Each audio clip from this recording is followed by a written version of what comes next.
ऐसे में बड़े सवाल, राणा सांगा पर संसद में क्लेश, अकेले पड़ गए अखिलेश।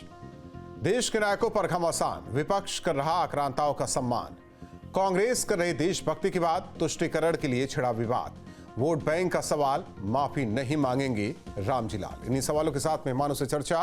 प्रशांत उमराव जी, प्रवक्ता बीजेपी, विनय सिंह जी, प्रवक्ता समाजवादी पार्टी, इकबाल हसन जी, प्रवक्ता कांग्रेस। आप तीनों मेहमानों का स्वागत है। विनय सिंह जी, जिस तरीके से संसद में कहा गया, बवाल भी मचा, आज भी बात हो रही है, माफी मांग ले, मामला ही खत्म, फिर देश के अलग विषयों पर चर्चा की जाए।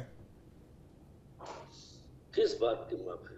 जब माननीय राष्ट्रीय अध्यक्ष जी ने भी पत्र लिख करके, बाकायदे ट्वीट करके क्लियर किया और वे पूरा देश मानता है कि राणा सांगा बहादुर व्यक्ति थे, 100 से अधिक लड़ाइयां उन्होंने लड़ी, एक भी नहीं हारे।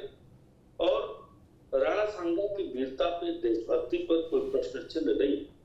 रामजी ने कहा क्या था? उन्होंने तो यही कहा ना, बार बार जो आप कहते हो, बाबर की औलाद, बाबर की औलाद, पूरे देश के हमारे मुसलमानों को ये लोग कहते हैं, मुसलमान भाइयों को कहते हैं, तो क्या हमारे देश का मुसलमान मुगल है? जो कहते हैं मुगलिया मुसलमान कहते हैं। बाबर कौन था? पहले तो इन लोगों को पढ़ने की आवश्यकता है। बाबर तैमूर वंश था, उनकी माँ जो मंगोल से थी, और हिंदुस्तान में जब आए तो कैसे आए? देखिए राजपूत जी, इतिहास के पन्ने को अगर पलटा जाएगा ना, तो बहुत सी अच्छी बातें, बहुत सी बुरी बातें, बहुत सी ऐसी चीजें निकल करके आएंगी जो बहुत लोगों को चुभेगी। लेकिन हमने राजीव सुमन ने क्या कहा, यही किया और कहा उस चीज को। राजीव सुमन ने भी कहा कि मेरे नजर में वो एक देशभक्त थे, और लेकिन उन्होंने कहा कि अगर बार बार हमें बाबर के नाम से गद्दार कहोगे तो आप राणा सांगा के वंशज हो, आप क्या? उन्होंने गद्दार नहीं कहा, उन्होंने एक बात कहने का प्रयास किया। तो हो सकता है कि बोलने में त्रुटि हो जाए, जिसको कोई माफी मांगने के क्या। माननीय प्रधानमंत्री जी ने जब बोला था बेटी बचाओ, बेटी पढ़ाओ, बेटी पढ़ाओ, तो माफी मांगा था, अरे हो जाता है। तो उन्होंने यही कहा था कि हमारे देश का मुसलमान गद्दार नहीं है, हमारे देश के मुसलमान का इस देश में उतना ही अधिकार है, चाहे स्वतंत्रता का बात रही हो, चाहे जब भी जिस बात की बात रही हो, वो बड़ी बहादुरी के साथ हमारे देश का मुसलमान। नहीं, किसी की देशभक्ति पर सवाल थोड़ी खड़ा किया जा रहा है। जो आप लोगों को लगता है कि किसी की देशभक्ति पर सवाल नहीं खड़ा किया जा रहा। प्रशांत उमराव जी, वो एक त्रुटि थी, इतना विवाद क्यों? नहीं, ये तो देखिए ट्विस्ट करने का प्रयास करें राजपूत जी। पूरा अगर संसद में बयान देखा जाए तो सुमन जी ने स्पष्ट तौर पर बोला है कि राणा सांगा गद्दार थे। अब इससे और अधिक स्पष्टता क्या चाहिए? उन्होंने सीधे बीजेपी के लोगों की तरफ इशारा करके बोला। हालांकि कोई ऐसा तो वहां भारतीय जनता पार्टी उस समय थी नहीं, ना ही हमारी पार्टी की मेंबर थी, लेकिन उन्होंने इशारा किया कि भाई जितने महापुरुष हैं, तो हम चूंकि हम उनको सबको आदर्श मानते हैं, तो उनको इशारा किया कि जैसे वो गद्दार थे ऐसे आप लोग भी गद्दार है। कल भी उन्होंने मीडिया के सामने किया कि भाई मैं माफी नहीं मांगू, मैं अपनी बात पर कायम हूँ। तो आज ये लोग वैसे तो हमारे ऊपर आरोप लगाते हैं कि आप जनता के मुद्दे की बात नहीं करते। आज क्या राणा सांगा जी क्या जनता का मुद्दा है? उससे आज की परिस्थिति में उससे क्या लेना देना? वो इतिहास की बातें हैं। और जिस महापुरुष, हम सभी महापुरुषों का सम्मान करते हैं, चाहे किसी भी जाति धर्म के हों। अगर किसी महापुरुष में लोगों की, हजारों करोड़ लोगों की आस्था है, तो आपको किसने अधिकार दिया कि उनके बारे में आप निजी टिप्पणी करने का? वो क्या थे, क्या नहीं थे, किसी से उनकी तजवीज लेने की तो आवश्यकता नहीं है।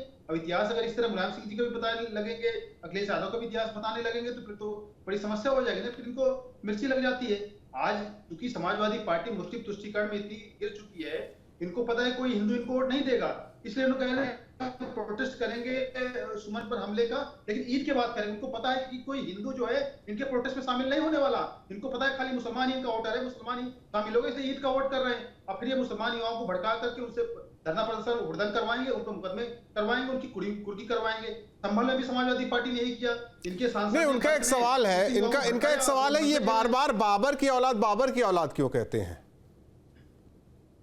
ये बाबर को तो देश का मुसलमान अपना रोल मॉडल मानता है, वंशज मानता है। भाई राम मंदिर का जो विवाद था, बाबर की बनाई हुई जो अवैध मस्जिद, उसी पे तो था ना। पूरा देश का मुसलमान जी जान से लड़ा, सुप्रीम कोर्ट तक लड़ा, सुप्रीम कोर्ट का भी निर्णय नहीं माना। ये झूठ बोलते बेईमान लोग। रिव्यू पिटीशन में गए 5 जज की बेंच के बाद, उसके बाद क्यूरेटिव पिटीशन में गए, और आज भी गाए बगाए देश के मुसलमान कहते हैं कि बाबरी है, बाबरी थी और बाबरी रहेगी। तो अगर ये मुसलमान को, बाबर को अपना बाप नहीं मानते, तो फिर क्यों इस तरह की बातें करते हैं? ये लोग न किसी देश को मानते हैं, न संविधान को मानते हैं। अगर बाबर इनके को अपना आदर्श नहीं मानते, तो क्यों फिर उसकी बनाई हुई मस्जिद की लड़ रहे थे? मस्जिद जो है इस्लाम का इंटीग्रल पार्ट नहीं है। मस्जिद केवल एक नमाज पढ़ने की जगह है। मस्जिद और मंदिर की तुलना नहीं हो सकती। सुप्रीम कोर्ट का निर्णय है। मंदिर में भगवान रहते हैं, मस्जिद में अल्लाह नहीं रहते हैं। अल्लाह तो ठीक है, वो चीजें ठीक है। अल्लाह जो है इनके अकॉर्डिंग जो है साथ उसमें रहता है। हमें क्यों अगर बाबर की अपना बाप नहीं मानते क्यों फिर लड़ रहे थे बाबरी मस्जिद के लिए?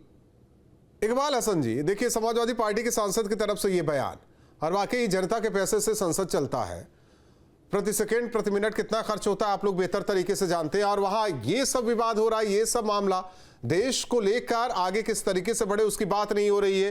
एक ही लाइन कहनी है कि गलती हो गई, माफ कर दीजिए, बात खत्म। लेकिन बात खत्म कौन करे? देखिए, आज हिंदुस्तान में जो पार्लियामेंट में हो रहा है और हिंदुस्तान के हर स्टेटों में हो रहा है, जहाँ बीजेपी की सरकारें कहीं लोगों को लेके आती है, कहीं आपदा को लेके आती है, मस्जिद को लेके आते हैं, कभी त्योहारों को लेके आते हैं, तो इन सब चीजों से देश आगे तो नहीं बढ़ सकता है। उसी में उलझ के नौजवान भी फंसे हुए हैं। देश में जो ना जाने कितनी समस्याएं हैं उन पर कोई बात करने को तैयार नहीं है। पार्लियामेंट में बात होनी चाहिए कि शिक्षा कैसे होनी चाहिए, एजुकेशन पे बहस होनी चाहिए, स्वास्थ्य पे बहस होनी चाहिए, देश कैसे और तरक्की कर सके उस पर बहस होनी चाहिए। किसानों को लेके इतना बड़ा मामला हुआ, किसान कैसे खुशहाल हो उस पर बहस होनी चाहिए। आज बहस किस पर हो रही है कि बाबर ने ये किया था तो हम अब ये करेंगे। तमाम ऐसे लोगों का नाम लेके फंसाया जाता है पार्लियामेंट में कि उसका वक्त बर्बाद हो जाता है। अरे हम तो महापुरुषों का सम्मान करने वाले लोग हैं। हम लोग तो वो देश के देशभक्त हैं कि हम लोग सीने पे गोली खाने वाले और शहीद होने वाले लोग हैं। हम लोग ने न जाने कितनी शहादत नहीं है और शहादत दी है। आज भी अगर वक्त पड़ा तो हिंदुस्तान के हर बॉर्डर पे खड़ा मिलूंगा अपने सीने पे गोली खाने के लिए, लेकिन हिंदुस्तान का झंडा झुकने नहीं दूंगा। हम लोग वो लोग हैं। तो मैं ये कहना चाहता हूं कि अब पार्लियामेंट में जिस तरीके से बहस हो रही है वो बेकार बेतुकी बहस हो रही है। बहस होनी चाहिए, देश को तरक्की खुशहाली नहीं, अगर किसी वर्ग को किसी के बयान से ठेस पहुंचा है तो माफी मांग के काम खत्म कर दे फिर। तो अभी तो समाजवादी पार्टी के एक प्रवक्ता ने कहा कि उन्होंने अपनी बात को नहीं वापस लिया है। और वापस लिया वाली बात नहीं होती ना, वापस ले लिया। हम किसी को गलत कह दे फिर नहीं, हम एक होता है कि माफ कर दीजिए, हमसे भी गलती होती तो हम लोग कहते हैं ना माफ कर दीजिए। कि जिस तरीके से एक सांसद के घर जिस तरीके से लोगों ने हमला किया। इकबाल हसन जी, अब फिर वही वाली बात होगी कि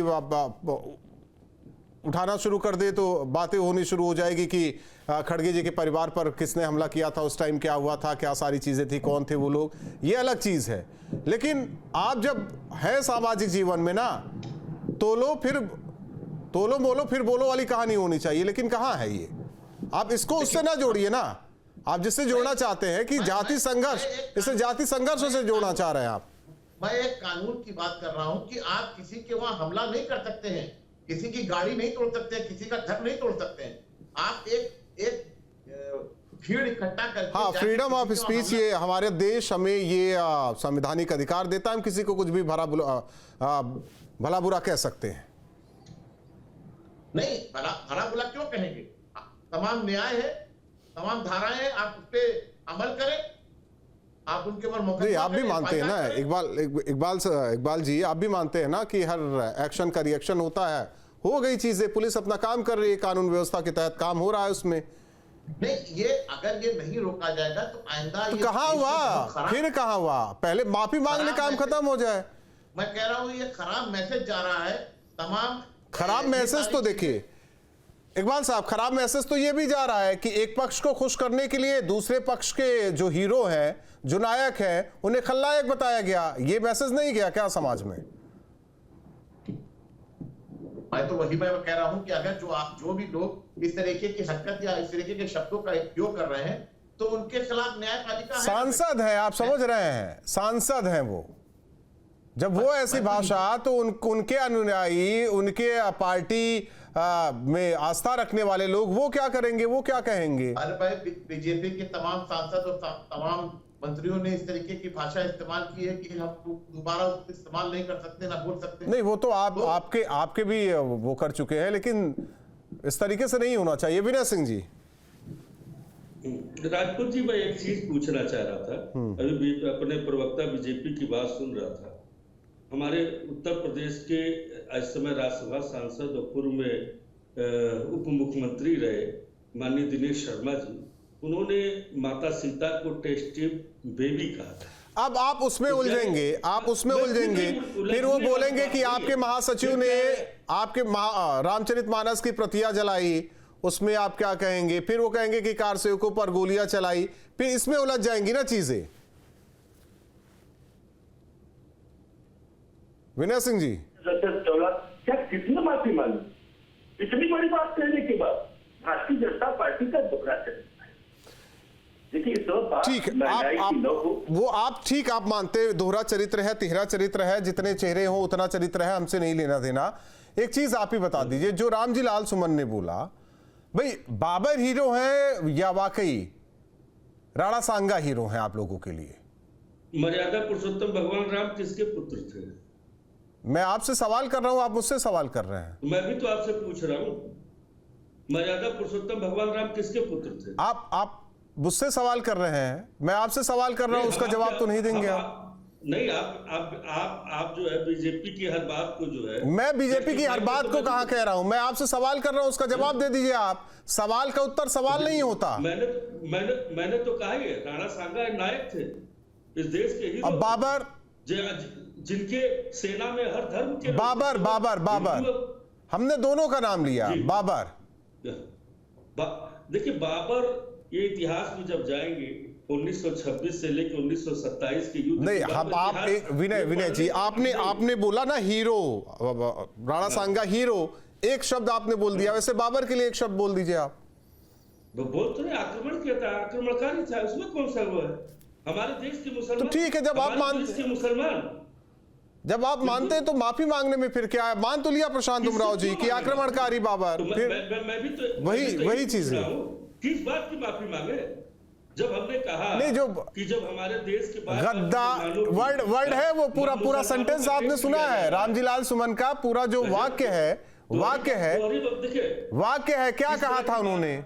क्या कहा था उन्होंने? पूरा वाक्य क्या है? पूरा सेंटेंस क्या है? वो शब्दावली क्या थी? मैं भी तो वाक्य और सेंटेंस आपको बता चुका हूं। मैं पूछ तो रहा हूं कि मर्यादा पुरुषोत्तम भगवान राम किसकी औलाद? कौशल्या पुत्र थे। अब बताइए ना, कौशल्या पुत्र? दशरथ के पुत्र नहीं थे? मैं तो कह रहा हूं, हमारे यहाँ माताएं आगे होती हैं। तो अच्छा, तो सीता माता टेस्ट ट्यूब बेबी थी? तो रामचरितमानस में अब फिर वही पूछेंगे कि रामचरितमानस में आप आग लगवा रहे थे क्या? प्रतिया उसकी कौन जला रहा था? पार्टी ने कहां आग लगाई? तो कौन था उस टाइम? महासचिव कौन था? संविधान की प्रतिया, महासचिव कौन था? आप संविधान की बातें कर रहे हैं। प्रशांत उमराव जी बात तो कर रहे हैं कि हीरो है उनके लिए राणा सांगा, और आक्रमणकारी बाबर क्लियर कर दिया उन्होंने, विनय सिंह जी ने। आप बात से भाग रहे हैं। मैं बात से भाग रहा हूं कि आप सवाल दर सवाल किए जा रहे हैं। मेरे सवाल का उत्तर सवाल से कर रहे हैं। मैं तो कहता रहा हूं, आप अभी से सवाल कर रहे हैं, मैं आपसे पूछ रहा हूं कि बीजेपी प्रवक्ता से पूछिए, संविधान की प्रतियां किसने फाड़ी थी संसद भवन के सामने? क्या ये संविधान को नहीं मानते? क्यों नहीं पूछते? प्रशांत उमराव जी, नहीं, ये बताएं किसने फाड़ी? मुझे जानकारी नहीं है किसने फाड़ी संविधान। अब हो सकता है उन्हें जानकारी हो। आप बताइए, रामायण की प्रतियां किसने फाड़ी थी? आपको जलाई थी। स्वामी प्रसाद मौर्य ने, जो समाजवादी पार्टी के महासचिव, हमारी पार्टी है, आज नहीं है ना, जब थे तब तो थे। वही कह रहे हैं ना, अब चर्चा को ना अलग ले जाना चाह रहे हैं, चर्चा को ही अलग ले जाना चाह रहे हैं, जिस पर बैठे हुए हैं विनय सिंह जी। प्रशांत उमराव जी, एक मिनट। विनय जी देखिए, विनय जी प्रशांत, मैं वही कह रहा था, वही आ जाएंगे आप लोग घूम फिर कर, फिर चर्चा खत्म हो जाएगी। प्रशांत उमराव जी, उन्होंने कह दिया ना राणा सांगा हीरो हैं और बाबर आक्रांता। देखिए, इनका दांव उल्टा पड़ गया है। ये अखिलेश यादव जी चाह रहे थे कि भाई एससी वर्ग और क्षत्रिय वर्ग के बीच में कोई क्लैश हो। एससी वर्ग बुद्धिमान निकला, उसने इस चीज को जातिगत मुद्दा नहीं बनाया। वो समझ गए खाली अखिलेश यादव जो है रामजी लाल सुमन के कंधे पर बंदूक रख के चला रहे हैं। आज सैफी परिवार के 6 सांसद हैं लोकसभा और राज्यसभा मिला के। इनको अगर कोई बयान देना तो स्वयं बयान क्यों नहीं दिए? उस सांसद से इन्होंने बयान क्यों दिलवाया? उसके बाद ये जातिगत हिंसा भड़काने का प्रयास कर रहे हैं। जब वो जातिगत हिंसा नहीं भड़की, लोगों ने समझदारी से काम लिया, तब जाके ये बैकफुट पर आए। आज को भगवान राम की याद आ रही है। जब राम मंदिर बनना था, ये जीवन भर मुलायम सिंह यादव और अखिलेश यादव राम मंदिर का विरोध करते रहे, बाबरी के पक्ष में पैरवी करते रहे। जफर जिलानी जो बाबरी कमेटी का वकील था, उसको ने डबल एजी बनाया, 3 लाख सैलरी दी, कर्षकों के ऊपर गोली चलेगा। उसको प्राउडली मुलायम सिंह यादव ने 2 बार तो चुनाव में कोर्ट किया, 2014 के चुनाव में और 2017 के चुनाव में। आज इनको भगवान राम की याद आ रही है। आप कहां थे जब भगवान राम का मंदिर बना था? अखिलेश यादव क्या कभी गए? आप तो जाने दीजिए ना, उसकी क्या बात, वो तो आस्था की बात, अभी कहेंगे आस्था की बात है, आस्था की बात है। लेकिन इकबाल हसन जी, भड़काने की खूब कोशिश की गई। जब 2 समुदायों में नहीं चीजें भड़की तो जाति विद्वेष बढ़ाइए आप, कोशिश तो की गई। सियासतदान की यही कहानी है, हमें जहां तक लगा 47 से बाद या 47 से पहले, अब तक तो यही देखा जाता है। ये शब्द का उपयोग करना कि भड़का दिया गया और भड़काया जा रहा है। देखिए, भड़काया तो हम ये कहेंगे कि भड़का तो बीजेपी रही है कि हम रोजगार की बात कर ना सके, हम किसान की बात कर ना सके, हम नफरत की आग को इतना सुलगा दें कि कोई इकबाल हसन जी, एक चीज ये बता दीजिए, संसद का जो पटल मिलता है, सांसद को जो टाइम दिया जाता है, वो किस लिए दिया जाता है? देश को आगे बढ़ाने के लिए। तो फिर वहां क्यों बाबर और राणा सांगा की बात हुई? तो वही तो बात कह रहा हूं, इसी में तो उलझा दिया गया है देश को सड़कों पे भी यही उलझा के रखा गया है। रामजी लाल सुमन कई मजे हुए नेता हैं, ये ऐसी बात या तो हमें नहीं लगता कि ऐसे ही आया और गया वाली हो गई होगी। मैं क्या कह रहा हूं, मैं यही तो कह रहा हूं कि पार्लियामेंट में ये जो चीजें हो रही हैं, ये बहुत दुर्भाग्यपूर्ण है। देश को आगे तरक्की करने के लिए रोक दिया गया है। तो अपने साथी को समझाइए।